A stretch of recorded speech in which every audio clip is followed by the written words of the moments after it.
Bonjour à tous, nous sommes ici à Baabda, le palais présidentiel à Beyrouth qui domine la ville.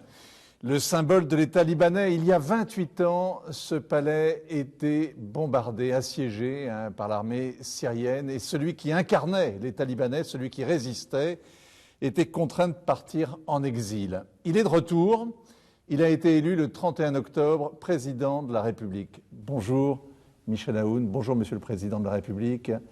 Merci de nous accueillir ici, dans votre palais.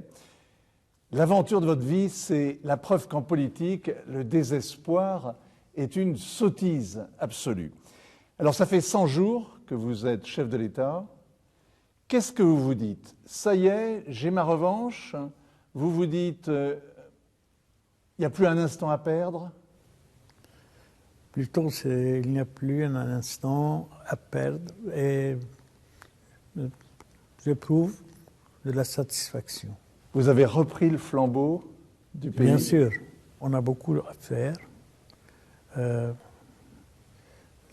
Économiquement, au point de vue sécurité aussi, on fait un grand effort parce que nous sommes limitrophes avec la Syrie et on craint toujours les intrusions des suicidaires ici.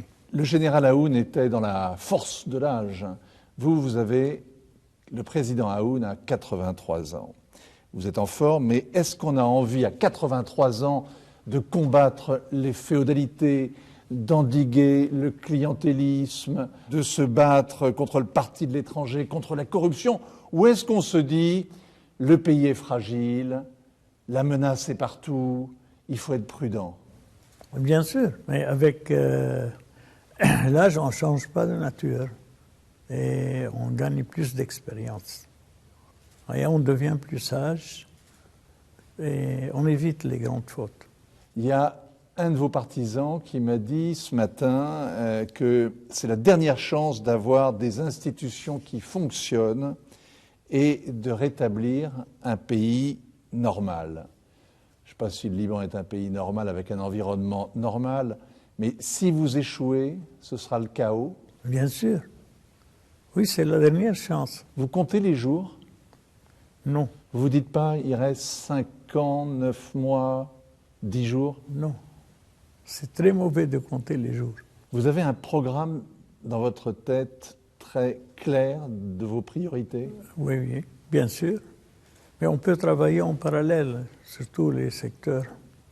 Il ne faut pas attendre. Alors, il y a certainement des choses plus importantes que d'autres.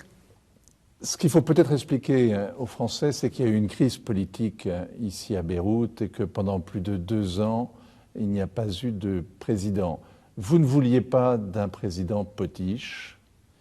Et puis, au bout du 48e tour de scrutin, je crois, finalement, vous avez eu le soutien des chrétiens phalangistes de Jaja, des Druzes de Jumblat, du Hezbollah, évidemment, et vous avez été élu.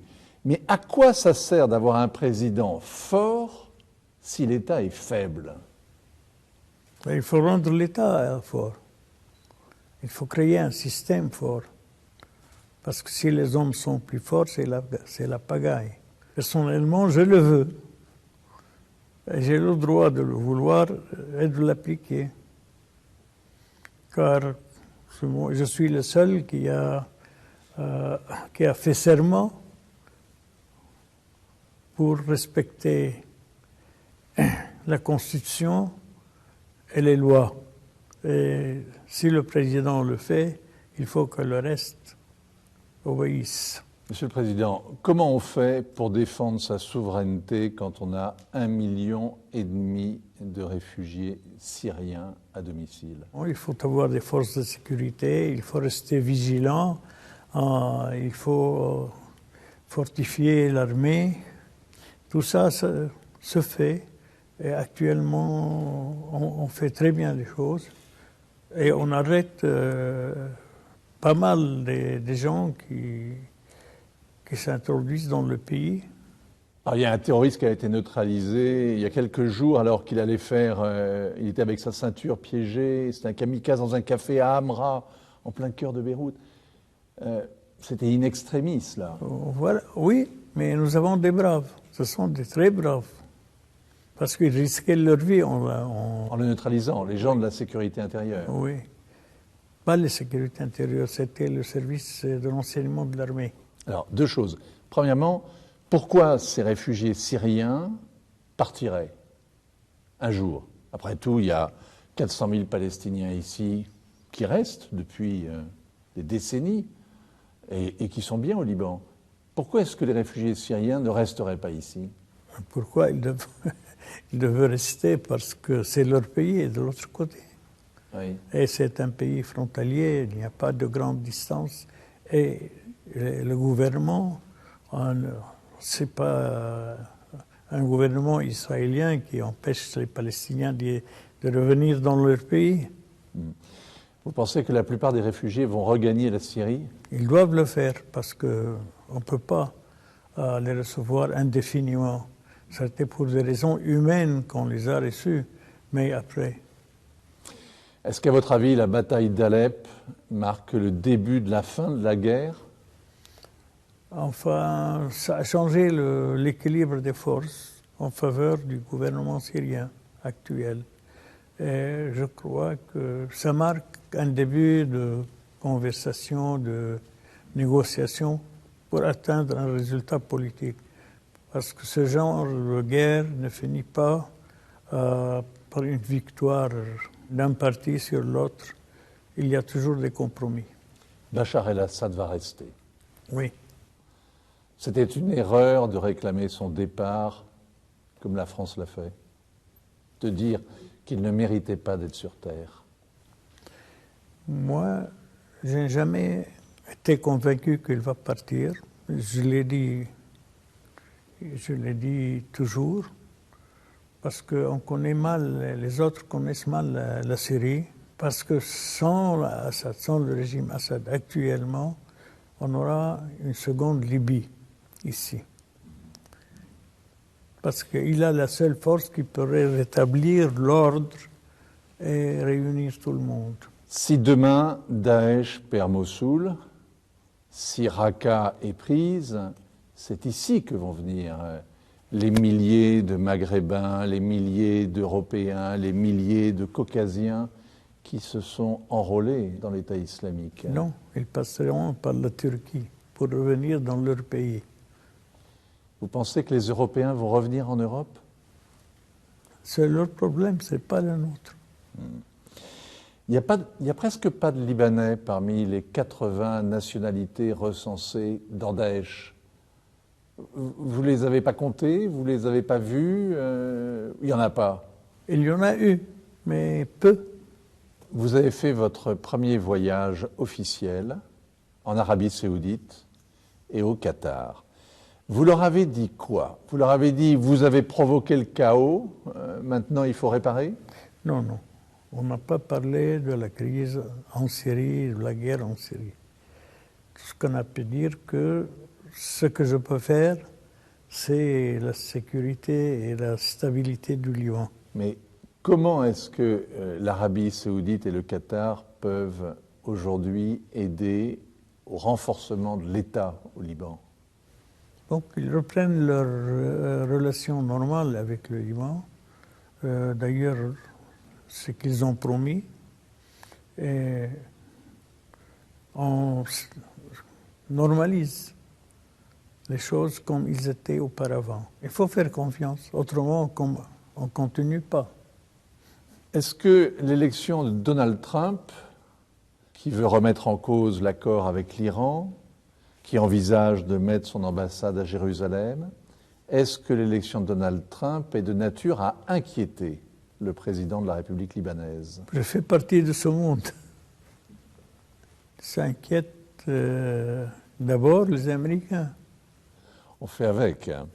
Est-ce que Vladimir Poutine fait du bon travail au Moyen-Orient? Maintenant, je ne peux pas me prononcer sur l'action de Poutine, mais quand même, il combat les extrémistes.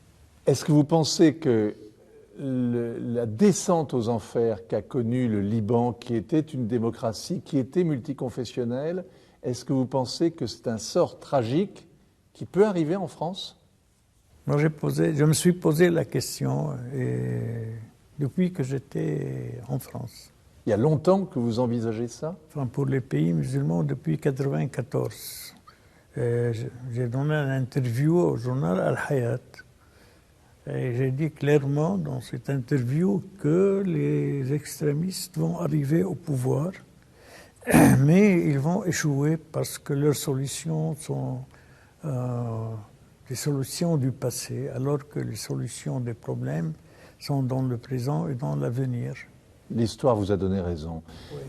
Et aujourd'hui, quand vous regardez la situation en France, vous envisagez quoi dans 25 ans? Et le monde doit repenser ces systèmes de défense, de sécurité, tout ça, puis ensuite une remise en cause de tout. Même je pense que le monde islamique va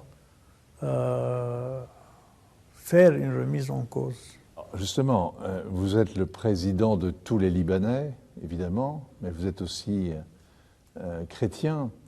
Et aujourd'hui, les chrétiens d'Orient sont presque partout persécutés et fuient le monde arabe.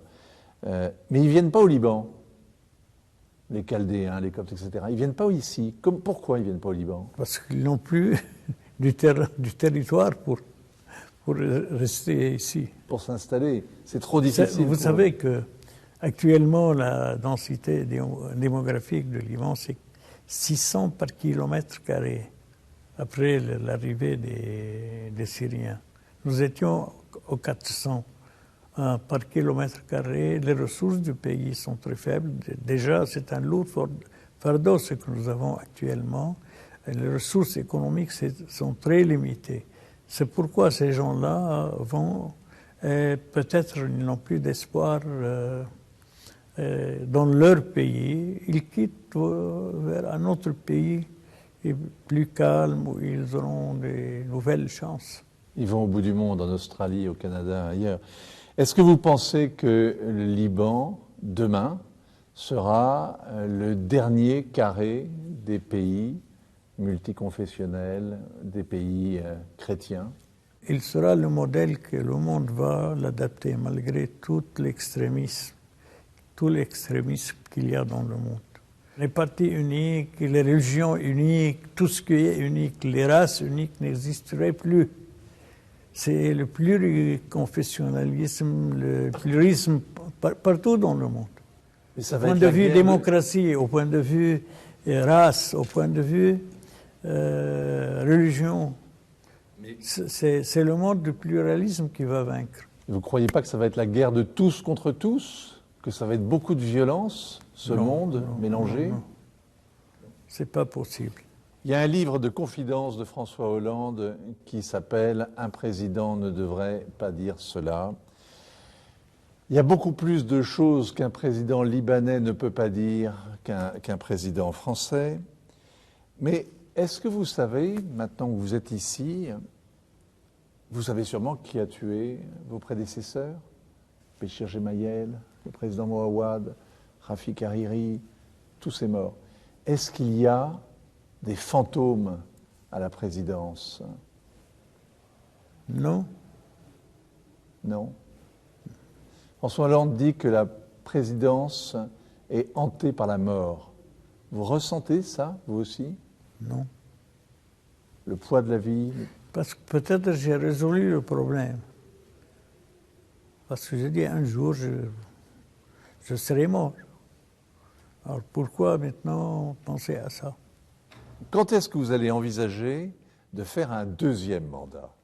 Je ne pense pas. Au deuxième mandat, j'aimerais avoir une bonne succession. Et on peut préparer sa succession quand on est président? Oui, en servant de modèle. Mais vous êtes déjà un modèle pour beaucoup de Libanais. Et beaucoup d'hommes politiques courageux. Je crois que aussi il y aura un changement psychologique radical au Liban et on va penser la politique autrement. C'est-à-dire que les gens vont considérer la politique comme une façon de se mettre au service des autres, hein. Au service des autres, de l'État, d'un pays, d'un peuple, d'une belle nature. C'est une révolution, vous voulez? Oh, bien sûr, je n'ai pas changé. Merci beaucoup, Monsieur le Président. Ainsi va le monde. L'info continue sur la chaîne Info.